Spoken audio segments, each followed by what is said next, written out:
किसी दूर गांव में भूषण नाम का एक व्यक्ति रहा करता था। भूषण इतना दान पुण्य करने में विश्वास रखता था और हर कोई उसकी बस तारीफ करता था। भूषण के पास भले ही अपने खाने को कुछ ना हो, लेकिन वह दान पुण्य करने में कभी पीछे नहीं हटता। एक रोज सुबह सुबह भूषण खाना बनाकर जैसे ही खाने बैठा, उसके दरवाजे पर एक साधु का आना होता है। कुछ खाने को दे दो बेटा, कल से भूखा हूँ, कुछ खाया पिया ही नहीं है और अब तो चला भी नहीं जा रहा। अरे साधु जी, आप अंदर आइए और मेरे साथ बैठ के खाना खा लीजिए। अरे इतने खाने से मेरा पेट नहीं भरने वाला। कोई बात नहीं, मैं आगे मांग कर खा लूंगा। तुम खाना खाने बैठे हो तो खा लो बेटा। अच्छा साधु जी, यह खाना आप ही खा लीजिए, मैं भूखा रह लूंगा क्योंकि रात में मैंने खाना खाया था। इतना कहकर भूषण अपनी थाली उस साधु जी की तरफ बढ़ा देता है। साधु जी भी खाना देखकर दोनों हाथों से जल्दी जल्दी खाने लगता है और खाना खाने के बाद साधु जी भूषण को ढेर सारा आशीर्वाद देते हुए कहते हैं, भगवान तुम्हें हमेशा खुश रखे बेटा। तुमने अपने हिस्से का खाना मुझे खिलाया है। आजकल ऐसे दानवीर लोग मिलते ही कहाँ हैं। तुम्हारा भला हो बेटा। इतना कहकर साधु जी वहाँ से चले जाते हैं। लेकिन भूषण को भी भूख लगी थी। अब वो रसोई में जाकर रसोई में रखे डब्बे को देखने लगता है, जिसमें अन्न का एक दाना भी नहीं था। चलो कोई काम देखता हूँ, कहीं से खाने पीने का बंदोबस्त तो हो जाएगा। बस उस बेचारे का पेट भर गया, मुझे बहुत सुकून मिल रहा है। अब भूषण घर से निकलता है। तभी उसे गांव का मदनलाल देखकर अपनी पत्नी से कहता है, अरे कब से यह अनाज की बोरियां अकेले ही उठा रहा हूँ। अभी भूषण को बुलाता हूँ, तुम देखना वह कैसे मेरी मदद करेगा। उसे तो वैसे भी लोगों की मदद करने का भूत सवार है। खुद भले ही जेब में फूटी कौड़ी ना हो, लेकिन बड़ा दानवीर बनता है। अब मदनलाल भूषण को आवाज लगाकर बुलाता है, अरे क्या हाल चाल है मदन भाई, सब ठीक तो है ना? ये अनाज की बोरियां खेतों से ला रहे हो क्या? अरे हाँ, खेतों से अभी 10 बोरियां और लानी है, लेकिन मैं बहुत ज्यादा थक गया हूँ। तुम थोड़ा हाथ बटा देते तो मेरा काम जल्दी हो जाता। अरे क्यों नहीं, चलो चलो, मैं आपके साथ मिलकर खेतों से आपके घर तक बोरियां पहुंचा देता हूं। बड़ा ही बेवकूफ है और इसे बेवकूफ बनाना भी आसान है। चलो इसी बहाने मेरी मदद हो जाएगी और थोड़ा आराम भी मिल जाएगा। इतना कहकर मदनलाल भूषण से अब कई सारी बोरियां खेत से घर रखवाता है। लेकिन भूषण तो भूखा था, उसे भूख भी बहुत तेज लग रही थी। अब बोरियां रखने के बाद मदनलाल भूषण से कहता है, बहुत बहुत शुक्रिया भूषण भाई। अगर तुम ना होते ना तो मुझे यह बोरियां ढोते ढोते रात हो जाती। कई घंटे बोरियां ढोने के बाद भूषण थक जाता है और अब वह उधार लाला की दुकान से राशन लेकर खाना बनाकर खाता है। अगली सुबह उसके दरवाजे पर किसी के रोने की आवाज आ रही होती है। भूषण नींद में होता है और दरवाजा खोलता है तो देखता है उसका पड़ोसी बिरजू अपनी पत्नी को पीट रहा है। अरे अरे बिरजू, तुम अपनी पत्नी को इस तरह क्यों मार रहे हो? अरे क्यों न मारूं मेरी पत्नी, मेरी मर्जी। तू कौन होता बीच में बोलने वाला? देख बिरजू, ऐसे सुबह सुबह मारपीट करना सही बात नहीं है। पूरे गांव के लोग इकट्ठा होकर यह सब देख रहे हैं, यह अच्छा है क्या? अरे भूषण बेटा, तू भी किसे समझा रहा है? इसे समझाना मतलब अपना सिर दीवार पर मारने वाली बात है। जरूर सुबह सुबह चमेली से पैसे मांगने के लिए लड़ रहा होगा। पीने को पैसे नहीं होंगे ना इसके पास। अरे बुढ़िया चुप कर, ज्यादा बोलने की जरूरत नहीं है। आजकल के बच्चों को तो अपने से बड़ों से बात करने की तमीज ही नहीं है। अरे मैं तो तेरी माँ की उम्र की हूँ और तू है कि मुझसे बदतमीजी से बात कर रहा है। लेकिन मैंने तो नहीं कहा आपको कि मेरे बीच में बोलने के लिए। इतना कहकर बिरजू फिर से अपनी पत्नी चमेली को मारने लगता है। लेकिन भूषण से यह सब देखा नहीं जाता और वह बिरजू का हाथ पकड़ लेता है और उसे एक जोरदार तमाचा लगाता है। यह देखकर सारे गांव वाले ताली बजाने लगते हैं। बिल्कुल ठीक किया यार, इसी के लायक है। अरे अपनी पत्नी पर हाथ उठाता है और खुद को मर्द समझता है।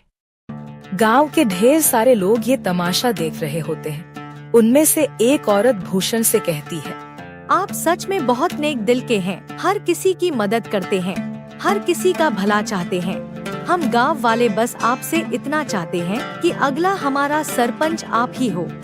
अरे क्या बात कही है तूने? यह बात तो काफी समय से मैं दिल में दबाए बैठी थी। अरे हाँ हाँ बिल्कुल, भूषण भाई गांव का सरपंच बनेंगे तो गांव में विकास होगा, तरक्की होगी। उस सज्जन सिंह के पास तो गांव के लोग जाने से भी डरते हैं, और रही उसे कुछ कहने की बात तो कोई भी उसके सामने मुंह नहीं खोल पाता। भूषण हर किसी की हर तरह से मदद करता था, जिस वजह से गांव के लोग भूषण को अपना अगला सरपंच बनाने का फैसला करते हैं। अब सरपंच तक यह बात पहुंचती है। सरपंच तिलमिला उठता है। क्या भूषण की इतनी हिम्मत खाने को लाले पड़े हैं, लेकिन सरपंच बनने का सपना देख रहा है। इसे तो मैं छोड़ूंगा नहीं। अरे हाँ मालिक, और तो और गांव वाले कह रहे हैं कि चाहे कुछ भी हो जाए, सरपंच तो भूषण ही बनेगा। अब आपको ही कुछ करना होगा, वरना भूषण आपकी गद्दी लेकर ही मानेगा। सरपंच अब सोच में पड़ जाता है कि वह ऐसा क्या करे जिससे उसके रास्ते का कांटा भूषण हमेशा हमेशा के लिए इस गांव से चला जाए। अगले चुनाव में गांव के लोग भूषण को सरपंच बना देते हैं। अब ऐसे ही कई दिन बीत जाते हैं और जब राशन देने की बारी आती है तो सरपंच बड़े ही चालाकी के साथ राशन में मिलावट करवा देता है, जो भूषण को बिल्कुल पता नहीं चलता। अरे बेटा, तुझे सरपंच बनता हुआ देख बहुत खुशी हो रही है। अब कम से कम राशन तो समय पर और अच्छा मिलेगा। अरे हाँ हाँ, सब कुछ अच्छा ही होगा। आप लोगों ने इतना विश्वास करके मुझे इस गांव का कार्यभार संभालने का जिम्मा दिया है और इसे मैं अच्छे से निभा सकूं, बस यही दुआ करिएगा। हाँ, अब गांव में विकास और तरक्की आने से कोई नहीं रोक सकता। गांव में राशन बांटने के बाद सभी खुश थे कि उन्हें पहली बार पूरा राशन मिला है, वरना सरपंच सज्जन सिंह तो आधे से ज्यादा राशन काट लिया करता है। लोगों को राशन मिल चुका था, लेकिन अगले दिन पूरे गांव में शोर मच जाता है कि उनके नए सरपंच भूषण ने मिलावटी राशन दिया है। अब गांव वाले एक जगह इकट्ठा होकर भूषण से सवाल करते हैं।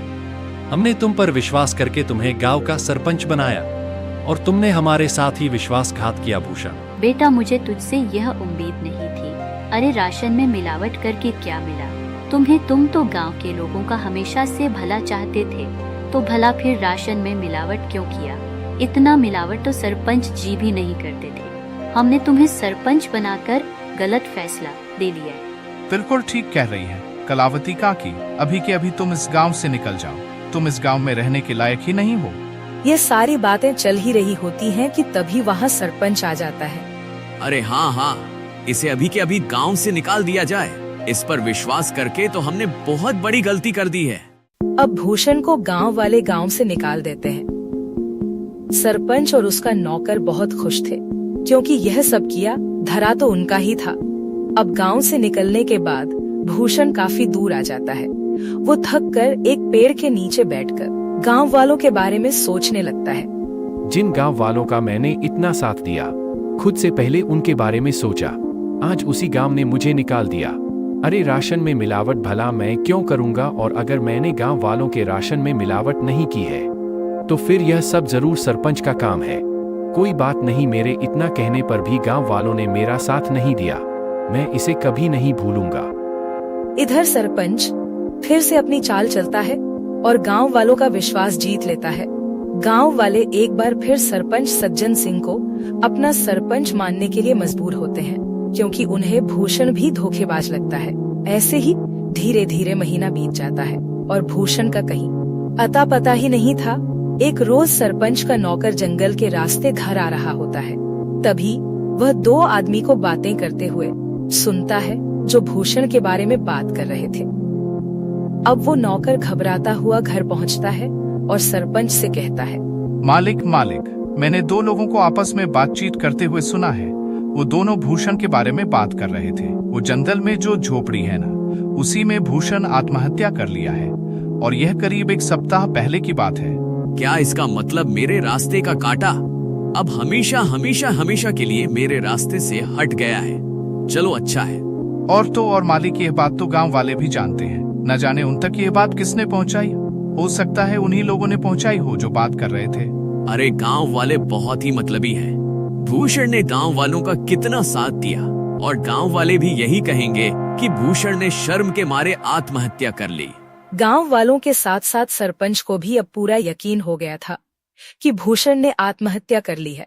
लेकिन कुछ दिनों बाद भूषण सरपंच के दरवाजे पर पहुंचता है। शाम का समय था, चारों तरफ अंधेरा छा रहा था। सरपंच अपने नौकर को आवाज लगाकर कहता है, अरे सामने देख, जरा कोई खड़ा है क्या? मुझे तो ऐसा लग रहा है कि सामने भूषण है, मतलब भूषण का भूत। मालिक, ये भूषण का भूत ही लगता है। ये आपसे बदला लेने आया है। मैं तो चला यहाँ से, मुझे भरी जवानी में नहीं मरना। मेरे 4 बच्चे हैं और 2 बीवियां हैं। सरपंच का नौकर इतना कहकर वहाँ से दुम दबाकर भाग निकलता है। भूषण जैसे जैसे आगे बढ़ रहा था, सरपंच पसीने से तरबतर हो रहा था। वही रुक जा भूषण का भूत, तुझे क्या चाहिए? मैं तुझे सब कुछ देने के लिए तैयार हूँ, अपना घर, जमीन, पैसा, लेकिन मुझे मारना मत। मैं तुम्हें नहीं छोड़ूंगा। तुमने मुझे बदनाम किया है। अब तुम ही यह सच गांव वालों के साथ सामने बोलोगे, वरना मैं तुम्हें मार डालूंगा। अरे हाँ, मैं गांव वालों के सामने सच को बोलने के लिए तैयार हूँ, लेकिन मुझे मारना मत। अब सरपंच रात के समय ही गांव वालों को इकट्ठा करके सबके सामने सच को बोलता है कि उस दिन राशन में मिलावट उसने और उसके नौकर ने की थी। आप लोग भले ही मुझे भूत समझ रहे हो, लेकिन मैंने अपने आत्महत्या की खबर झूठी फैलाई थी ताकि मैं चोर को पकड़ सकूं, और चोर आप सभी के सामने है। मैंने हमेशा लोगों का भला किया, तभी तो आप लोगों ने मुझे इतने सम्मान और प्यार के साथ दानवीर कहा। भाई, मुझसे गलती हो गई, मुझे माफ कर दो। मैं तुम्हारे आगे हाथ जोड़ता हूँ। अब उसी वक्त गांव वाली सरपंच को गांव से निकालकर सरपंच की जगह भूषण को गांव का सरपंच बनाते हैं और भूषण से माफी मांगते हैं कि वह सरपंच की बातों में आ गए थे और उन्होंने बिना सोचे समझे उसे गांव से निकाल दिया था।